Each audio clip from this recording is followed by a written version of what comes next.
Shalom and welcome to Naila Reglai Jewish Ministries, where we teach the Bible from a Jewish historical, cultural, and linguistic perspective. We're continuing in our series in the book of Genesis, and this is teaching number 15. I've titled this teaching, The 70 Sons of the Sons of Noach, and we'll be focusing on Genesis chapter 10, the whole chapter. I'm going to begin with a few questions. Number one, what can we learn from the generations of the sons of Noach? Number two, how does the structure of the list of the generations of the sons of Noach compare to the list of the generations of Adam in Genesis chapter 5? Number three, where did the generations of the sons of Noach settle on the earth? And number four, how do we see the pattern of the 70 sons of the sons of Noach used in the scriptures? So we'll be going through this teaching on Genesis chapter 10 and hopefully finding reasonable answers to these questions. Let's begin in the first 5 verses, Genesis 10, 1-5. And these are the generations of the sons of Noach, Shem, Ham, and Yefet. And sons were born to them after the flood. The sons of Yefet, Gomer, and Magog, and Madai, and Yavan, and Tuval, and Meshech, and Tiras. And the sons of Gomer, Ashkenaz, and Riphat, and Togarma. And the sons of Yavan, Elisha, and Tarshish, Kittim, and Dodanim. From these the islands of the nations were separated in their lands, a man according to his language, according to their families, in their nations. This is Genesis 10, 1-5. Now, this chapter begins with the phrase, Ve'ele todot b'nei Noach, and these are the generations of the sons of Noach. Now, I pointed this out throughout this teaching series, and this is now the 4th time that we see this word toldot, or generations, in the scriptures. And each time that we see it, it is significant, just as it is here. Now, the world needed to be repopulated after the flood by the sons of Noach. Therefore, it is important to list their generations from their origins. We are also given the foundation of the nations that exist today to some extent as we read how Noach's sons spread out on the earth. Now, verse 1 confirms to us that there were no children born to Noach's sons before the flood, as we read this phrase once again, and sons were born to them after the flood. In verse 2, we are introduced to the sons of Yefet, and the sons of Yefet, Gomer, and Magog, and Madai, and Yavan, and Tuval, and Meshech, and Tiras. Now, I asked the question, why does this list of the generations of the sons of Noach start with Yefet and not with Shem, who I pointed out in the previous teaching is the eldest son? So this is a good question to ask, and we'll actually come back to this because later in the text we have another verse in the generations of Shem that actually also address this question of who was the eldest. So we'll come back to this. Now, 7 sons were born to Yefet, but only 2 of them are listed with their sons. We only read about the sons of Gomer and Yavan of the sons of Yefet. So did Yefet's other sons not have children? Did Yefet only have sons and no daughters? Is that why there's no daughters mentioned? Now, in typical biblical fashion, only sons are listed in the genealogy. However, daughters were surely born to Yefet and his sons as well. Again, this is throughout the Bible. Generally, only sons are listed. Sometimes there is women listed or daughters, and they're usually for specific reasons because they did something in particular.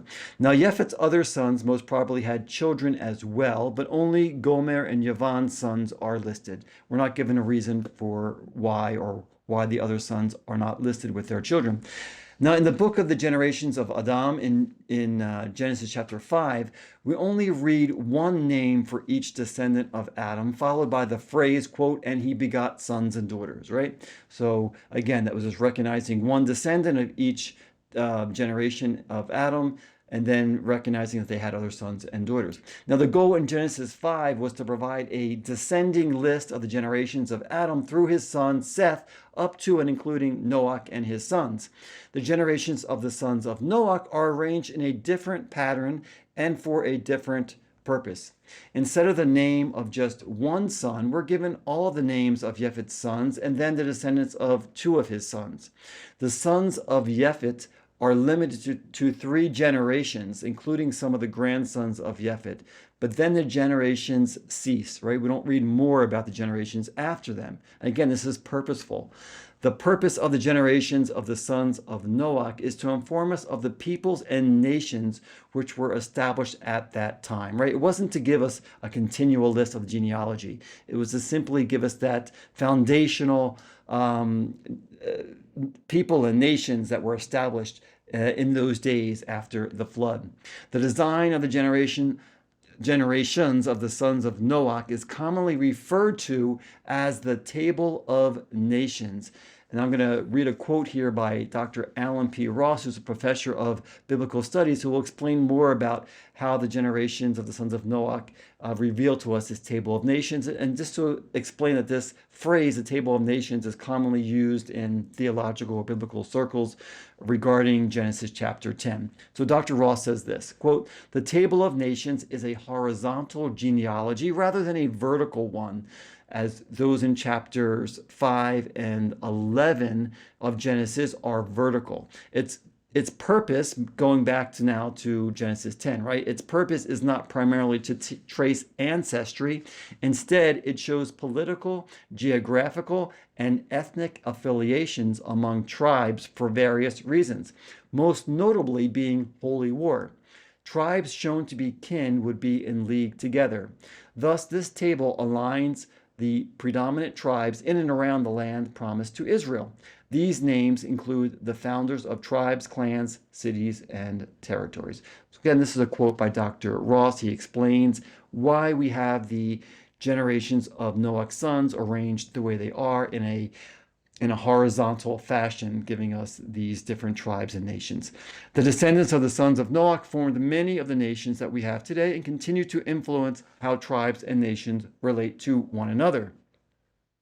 Now, in verse 2, we read the names of Yefet's 7 sons: Gomer, Magog, Madai, Yavan, Tuval, Meshech, and Tiras. The sons of Yefet all settled in northern regions, meaning northern from the perspective of the Middle East. The sons of Yefet are scattered throughout that region. Now, Dr. Ross explains the locations of these 7 sons of Yefet and their sons after them. So I'm going to read this quote by Dr. Ross, where he says, quote, "Gomer represented the Cimmerians, thought to be of the same stock as the Scythians. Magog was the land of Gog, between Armenia and Cappadocia. The name, meaning Gog, represented Scythian hordes southwest of the Black Sea. Madai represented the Medes east of Assyria and southwest of the Caspian Sea. Yavan was the general word for the Hellenic race, the Ionians of Western Asia Minor. Tuval and Meshech were northern military states. They might have been located in Pontus and the Armenian mountains. Tiras may refer to the seafaring Pelasgians of the Aegean coast. 3 northern tribes came from Gomer: Ashkenaz, related to the Scythians, Rifat, and Togarma, distant northern tribes. The sons of Yavan, 2 geographical names and 2 tribal names, were all kin to the Greeks. Elisha was Alashia, or Cyprus.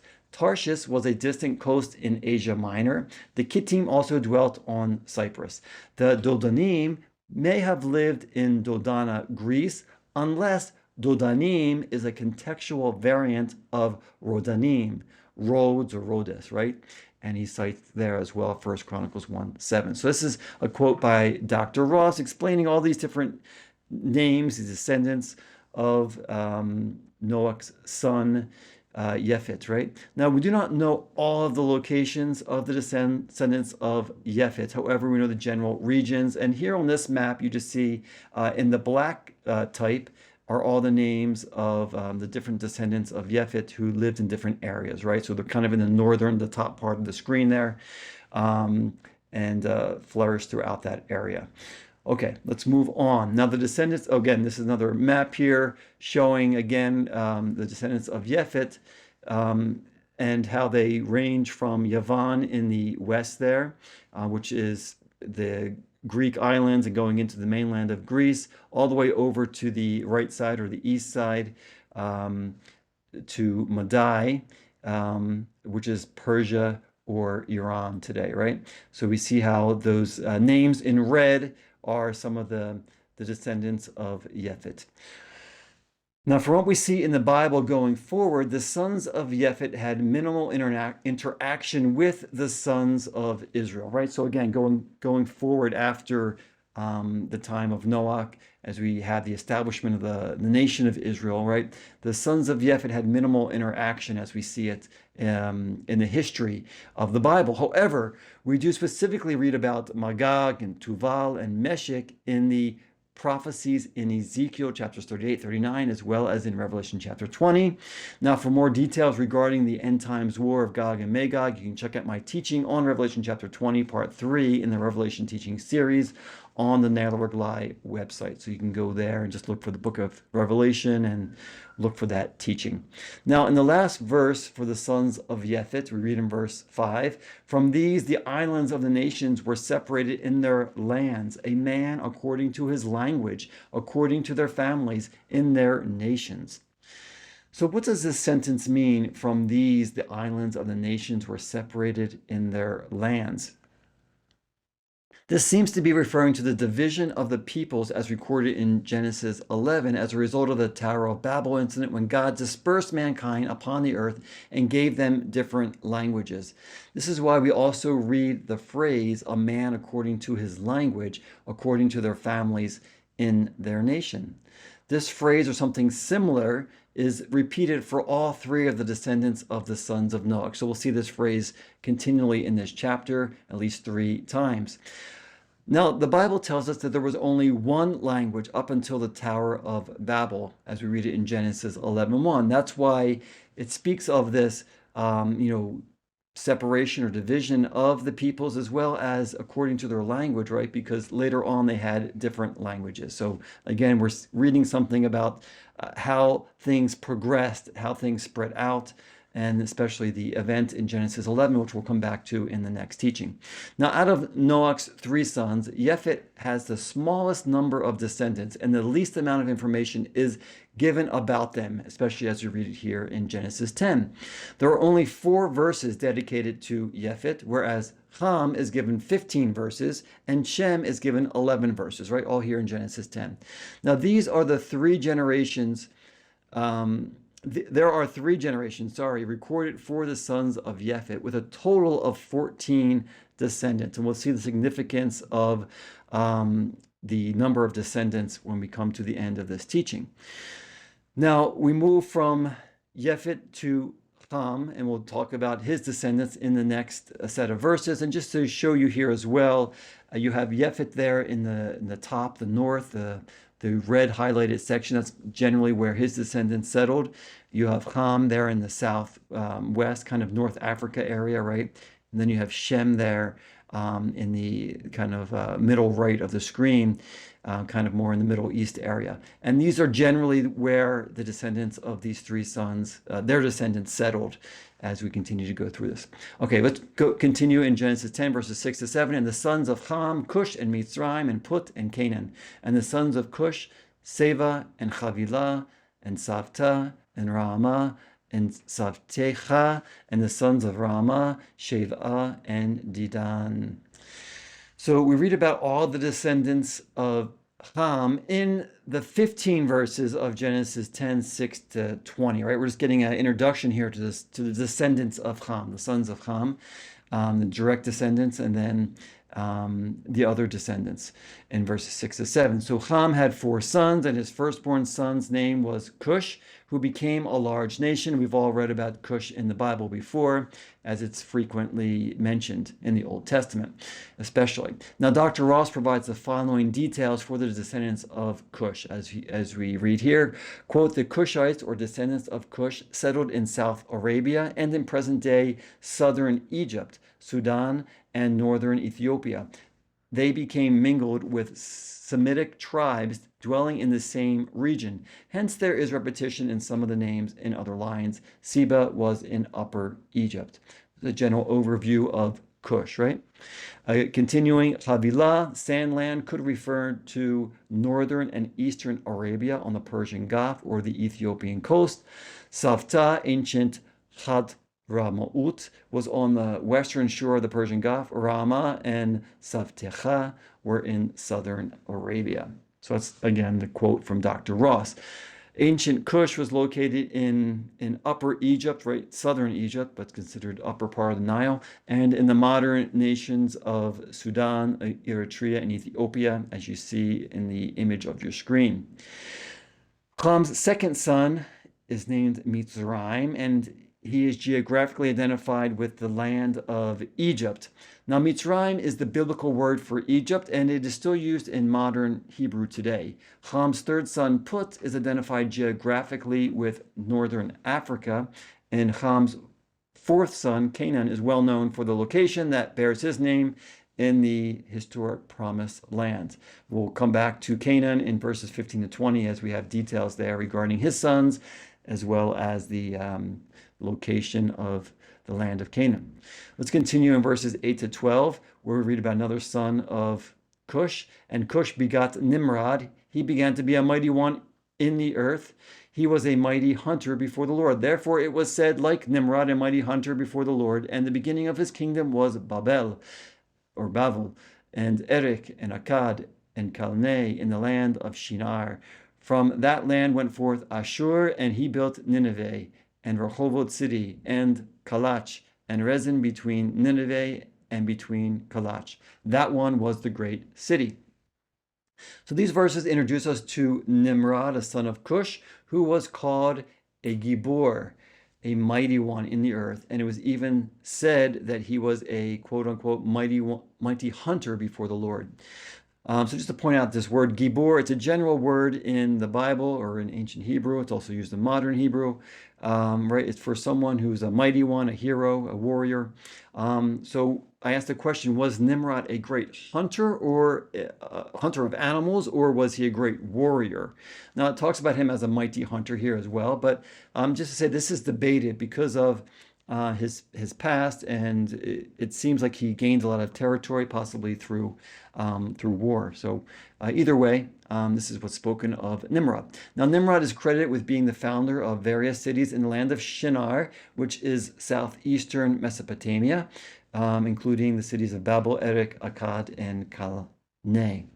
Babel is ancient Babylon, of which we read about the rebellion against God with the building of the tower at Babel in Genesis chapter 11. Now in verses 11 and 12, we read, from that land went forth Ashur, and he built Nineveh and Rehovot city and Kalach and Resen between Nineveh and between Kalach. That one was the great city.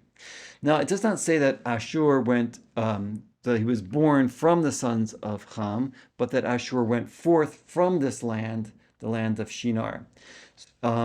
Ashur is listed later as the son of Shem in Genesis 10:22. So it could very well be speaking of this son of Shem who went forth from this area. In verse 12, we read the phrase, that one was the great city.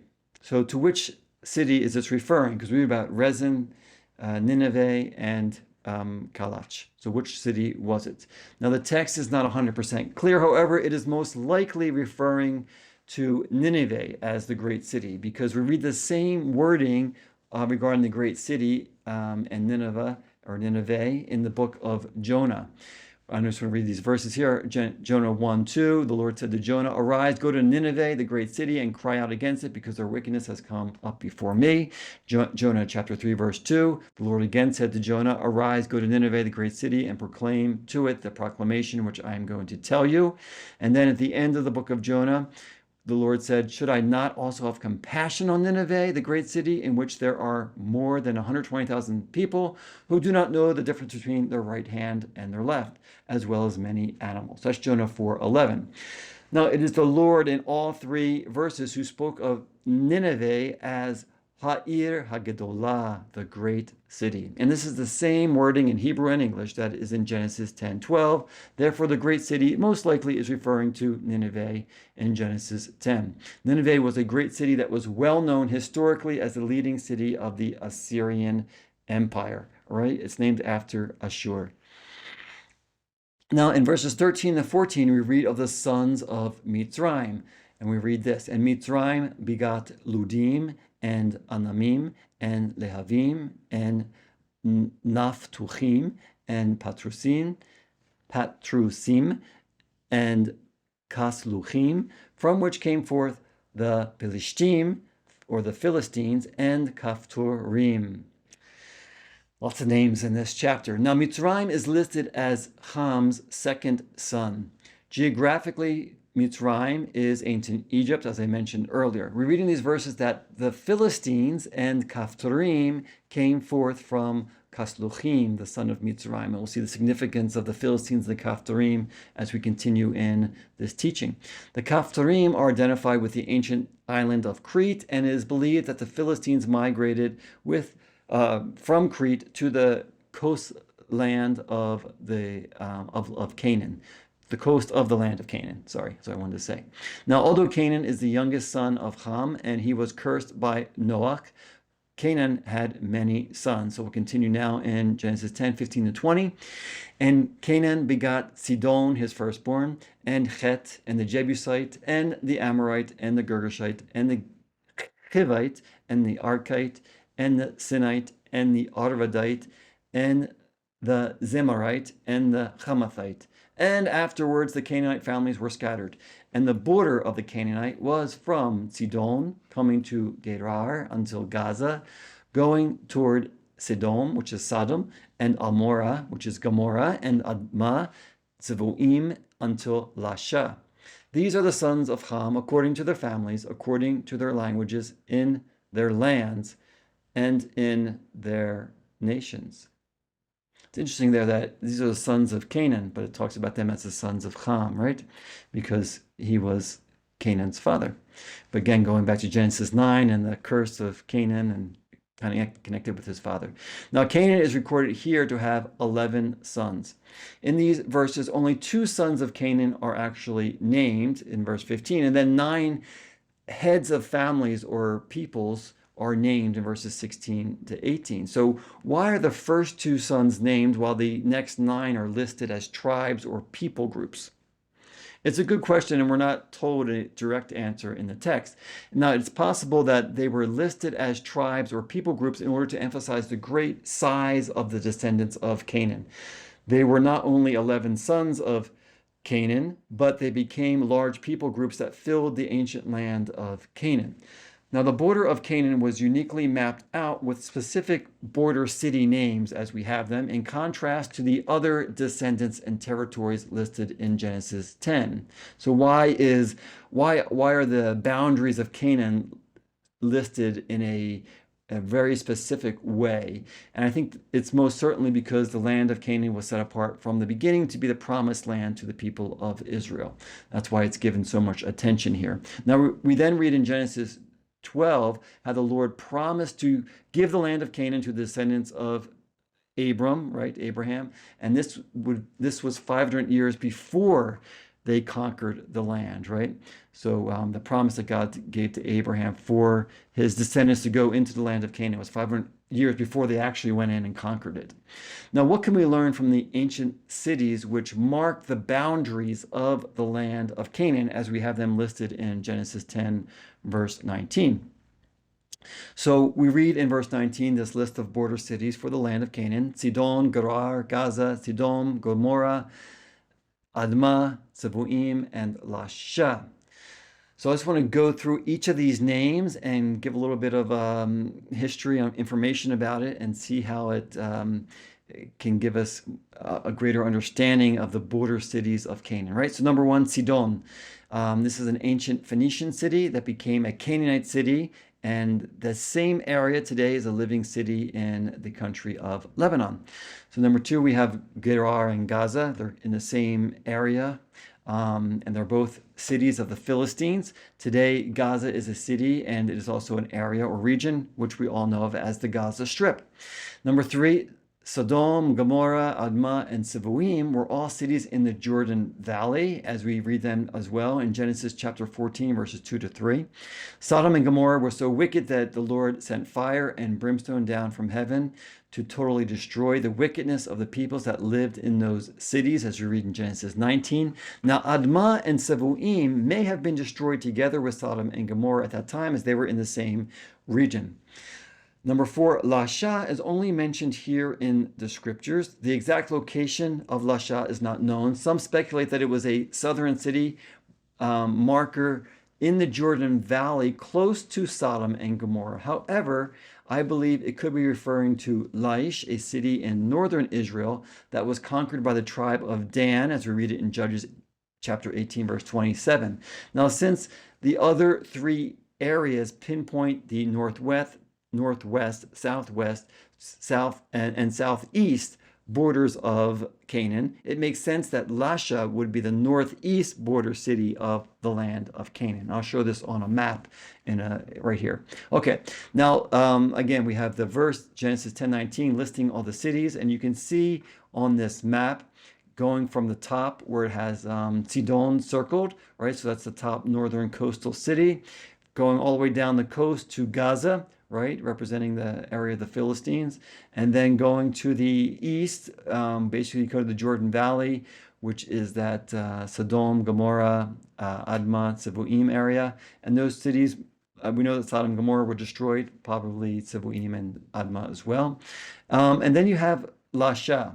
And again, as I mentioned, I think Lasha is that top northern right circle there, which is Laish, and it's the country, or the tribe of Dan conquered that. Just to give you a up close of that there, right? So you see the dot up in the left part of that circle, and you have Dan, Laish, and Lashem, right? It's different names for the same area, depending on who lived in it at the time. But it makes sense that these four corners are outlining the Canaan border, right, with those cities. So that's my understanding of those names. Now, Sidon was the northernmost border city of ancient Canaan, which was then given to the tribe of Asher when the Israelites went into the land, right, in the promised land. And we read about it here in Judges 1:31-32. Asher did not drive out the inhabitants of Akko, or the inhabitants of Sidon, or of Aklab, or of Akzib, Helba, Afik, or of Rehov.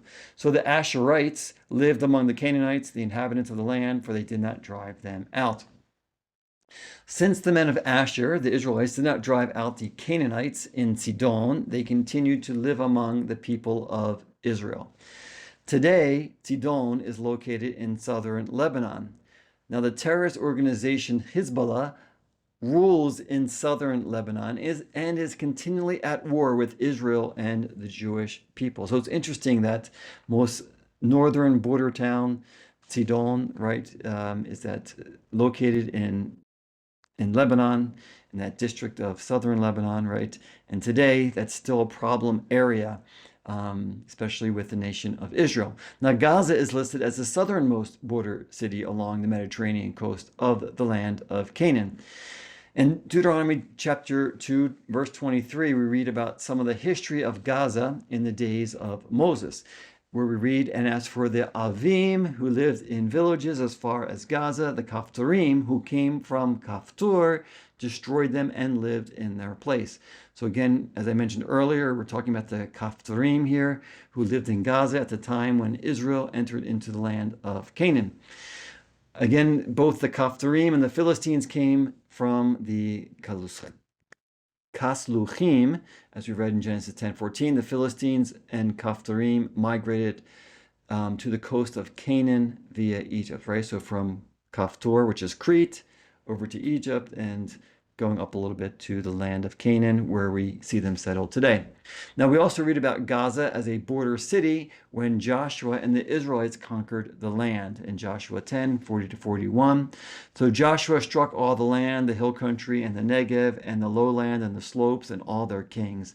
He left no survivor, but he utterly destroyed all who breathed, just as the Lord, the God of Israel, had commanded. Joshua struck them from Kadesh Barnea, even as far as Gaza, and all the country of Goshen, even as far as Gibeon. So Gaza is continually used in the Bible as an extreme border city along the Mediterranean coast of the land of Canaan, which would become the land of Israel, right? Unfortunately, it was difficult to fully conquer Gaza, as we read in Joshua 11:21 to 22. And again, this is a little bit of review from our one of our previous teachings when we talked about the Nephilim and the Anakim.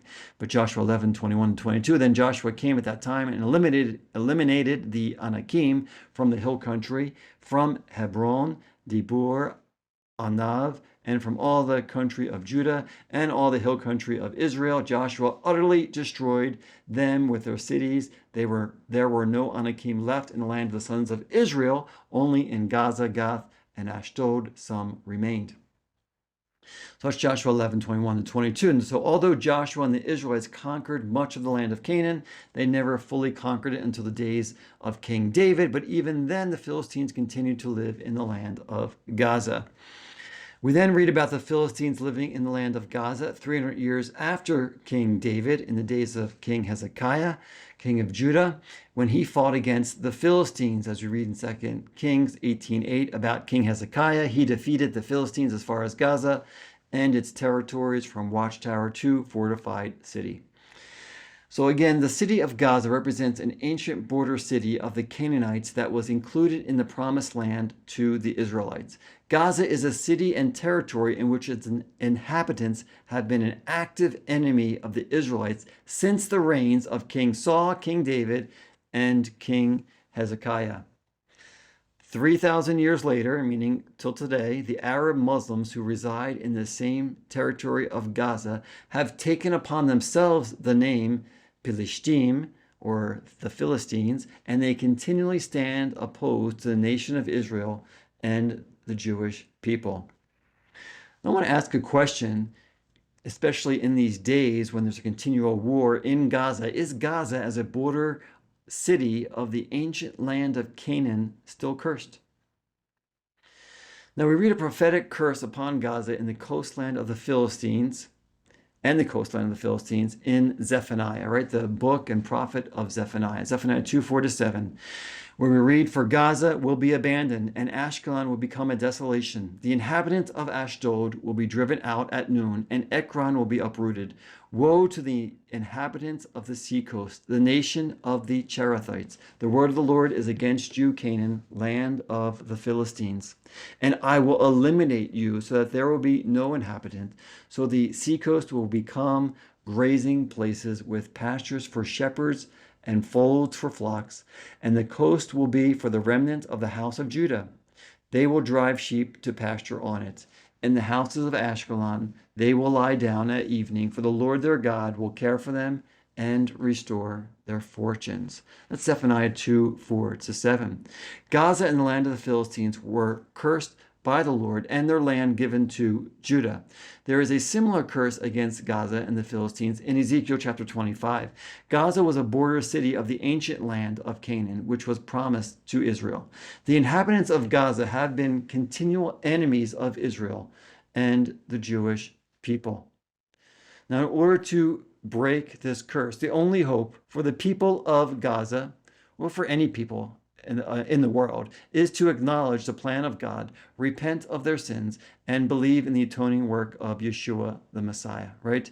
To continually fight against the God of Israel, especially the promises in this land, will only lead to more death and destruction. So I pray that the people of Gaza do turn to the Lord in these days. Now, summing up here, or finalizing the generations or the descendants of Ham through his sons Cush, Mitzrayim, Put, and Canaan. There are 4 generations recorded for the sons of Ham, with a total of 30 descendants. That's what we read there in those verses. And we're now moving on to the sons of Shem. Now, again, we're seeing a picture here of a general image of how the descendants of Shem, Ham, and Yefet settled in different locations on this globe. And we generally see them in this way, right? So Yefet is kind of in the northern regions, kind of going over into Europe, with Ham in the northern Africa region, with Shem in the Middle East and going towards Asia. That's generally how they settled. So it's a good just general picture to understand. Let's continue with the sons of Shem in verses 21 to 22. And to Shem, the father of all the sons of Ever, the older brother of Yefet, to him also were sons born, the sons of Shem, Elam, and Ashur, and Arpachshad, and Lud, and Aram. So I asked this question earlier, but again, who is the eldest and the firstborn of Noach's three sons, Shem, Ham, or Yefet? Now, I asked and answered this question in the previous teaching because of the mention of the quote-unquote youngest son in Genesis 9:24. The sons of Noach are always listed in order as Shem, Ham, and Yefet. And it can be assumed from this listing that Shem is the eldest, that Ham is the middle child, and that Yefet is the youngest. Now, I just want to point out here something, especially as you go back into the Hebrew text here in Genesis 10:21, the verse we just read here, and to Shem, the father of all the sons of Ever, the older brother of Yefet, right? So this phrase, the older brother of Yefet, is actually Achi Yefet Hagadol, and it could be translated as my brother Yefet the elder, or the older one. However, Shem is not speaking in the first person in this verse. And so, again, just understanding the Hebrew, in biblical Hebrew, this first word, achi, can mean the brother of, just as we actually see the Hebrew word avi is written to mean the father of in this same verse. And I point this out because some Bible translations assign the older brother status to Yefet, while others assign it to Shem based on Genesis 10:21. Now, I believe that Shem is the eldest brother from the Hebrew structure of this verse, together with how Shem is consistently listed first among the three sons of Noah. And just to say, it does not affect our understanding of the overall biblical record. And either way, Ham is always in the middle of the three brothers, right? So anyway, I just want to point that out. So depending on your English translation of the Bible or other translation, it may either list Shem or Ham there in Genesis 10:21 as the older brother. Now, in the first phrase of verse 21, we read, and to Shem, the father of all the sons of Ever. Now, just to point out here that this name, Ever, comes from the Hebrew word la'avor, meaning to cross over. And we see this word used of Abraham, who is also Abram, right, or Avram, in Genesis 14:13, in this phrase, le'avram ha'ivri, to Avram the Hebrew, which can mean a descendant. This word Hebrew, or Ever, right, can mean a descendant of Ever, or one who crossed over, if you're actually translating it. And I point this out only because there's significance to this as you continue in the biblical record, in understanding what it means to be a Hebrew, right? What does it mean to be called a Hebrew, the Hebrew language, the Hebrew people? And it's a culture. And it has this idea of crossing over. But it's also, there was a person named Ever, as we see, right? So the sons of Shem were Elam and Ashur and Arpachshad and Lud and Aram. So I just want to look a little bit about where these people lived, right? Where did the sons of Shem reside? So I just want to go one by one. Number one, Elam, the eldest, right? Settled in the mountains east of Babylon. Elam was a small kingdom and is mentioned in Daniel chapter 8. Daniel was taken to Susa of Elam, the city, right, of Susa, and shown a vision about things to come. Now, Susa in Elam would eventually become the capital city of the Medo-Persian Empire, as we read in Esther chapter 1, verse 2. Number two, Ashur, the second son of Shem, was probably the one who built Nineveh, the one who came out of the land of Shinar, as we read in Genesis 10:8. Number three, Arpachshad resided northeast of Nineveh. Number four, Lud was the Ludbu of the Assyrians.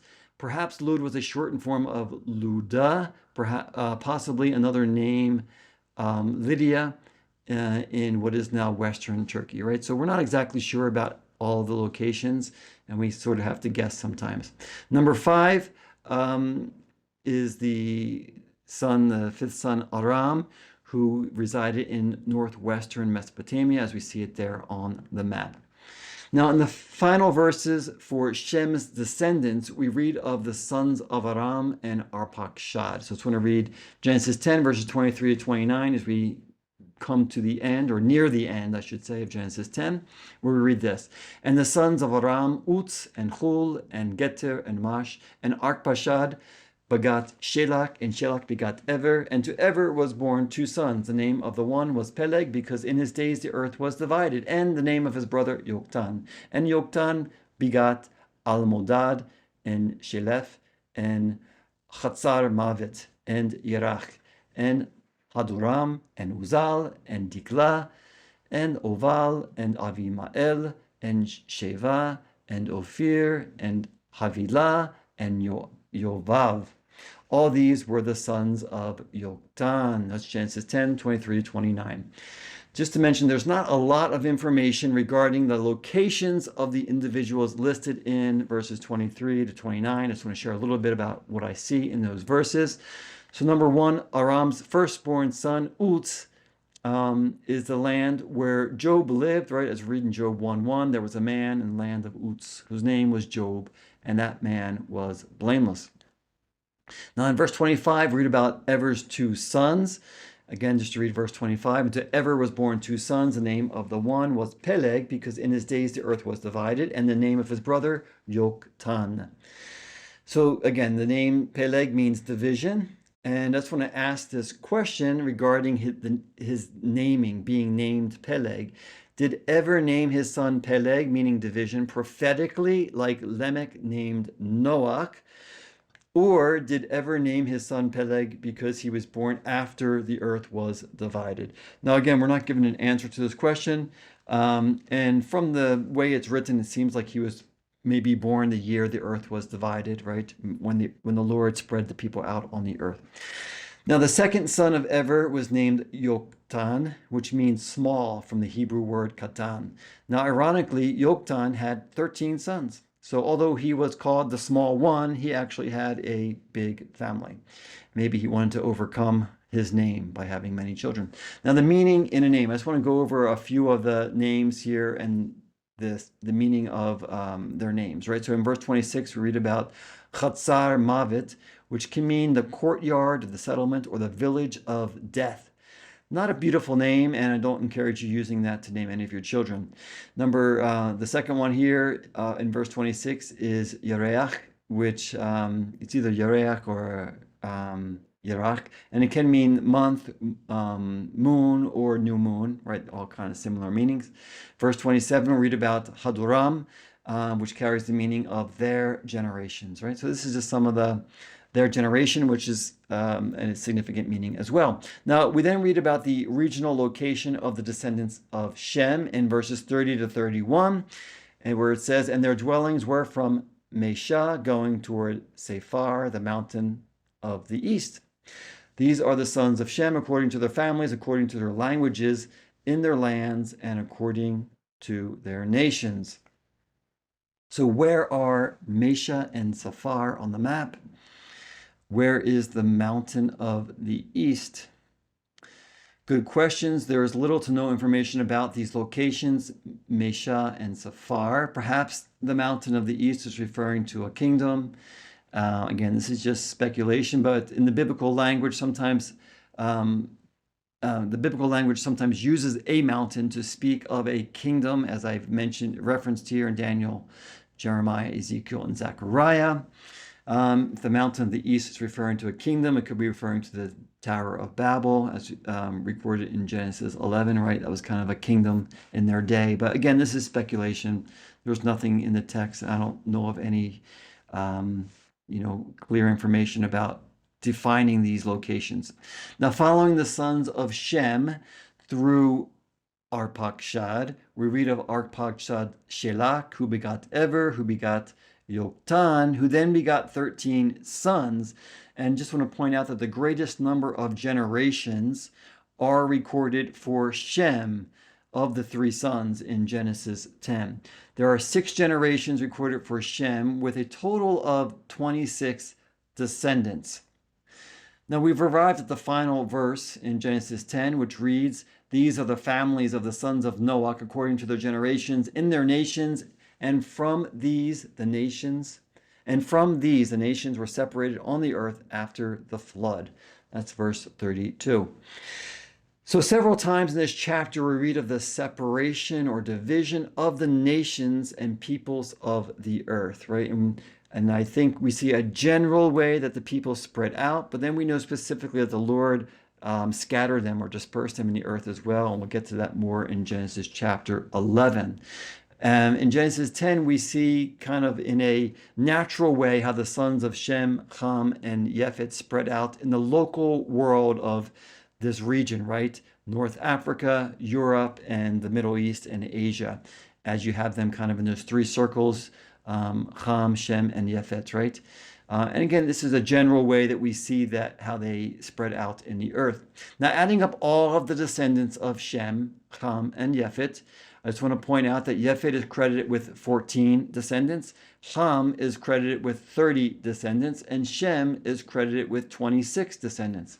The total number of descendants of the three sons of Noach was 70 sons, or 70 descendants. The number 70 is significant and meaningful in the Bible, as we all know.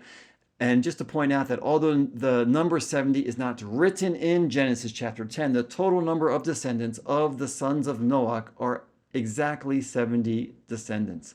So I just want to review a few of the examples in the scriptures that we see of the number 70. Number one, there were 70 people from Jacob's family who went down to Egypt during the famine. At that time, it was in the land of Canaan, right?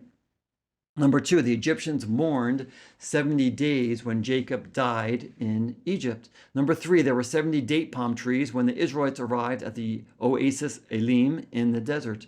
Number four, there were 70 elders of Israel who went up Mount Sinai and saw the Lord.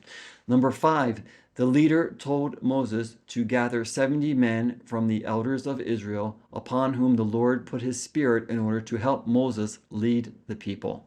And number six, the Israelites were exiled to Babylon, and the land of Israel had rest for 70 years. Number seven, when the 70 years of Babylonian captivity were finished, Daniel the prophet prayed to the Lord, and the Lord answered by sending his angel to Daniel with a message regarding the 70 weeks prophecy, right? And we'll read that in Daniel chapter 9. And then number eight, in the New Testament, Yeshua sent out 70 disciples to proclaim that the kingdom of God has come and to heal the sick, as we read in Luke 10. So these are a few of the examples of how we see the number 70 being used in the scriptures, right? It's a very significant number, just like the number 3, the number 7, we have the number 70. Now, the 70 descendants of Noach's sons were used by God to multiply and fill the earth with people. This was God's plan from the beginning with Adam and Eve, and God reconfirmed his plan to Noach and his sons after the flood, as we read in Genesis 9. God's physical plan for its creation is that the earth be full of life. God's plan is to see the earth filled with people, and he desires that people spread out over all the inhabitable parts of the earth. God's spiritual plan for its creation follows this same pattern. God's spiritual plan is for all of those who know him to spread out into all of the world in order to share the good news of his kingdom with all of the other nations. That is why Yeshua sent out these 70 disciples, as we read in Luke chapter 10. I just want to read that first verse in Luke 10, where it says this: Now after this, the Lord appointed 70 others and sent them in pairs ahead of him to every city and place where he himself was going to come. That's Luke 10:1. Yeshua sent out 70 disciples to prepare the people for his coming and to share the message that he would bring to them. We then read further instructions that he gave to these 70 disciples in Luke 10, where it says, Whatever city you enter and they receive you, eat what is set before you, and heal those in it who are sick, and say to them, The kingdom of God has come near to you. This is Luke 10:8-9. When Yeshua was on the earth, he sent out 70 disciples ahead of him to prepare the way for his coming.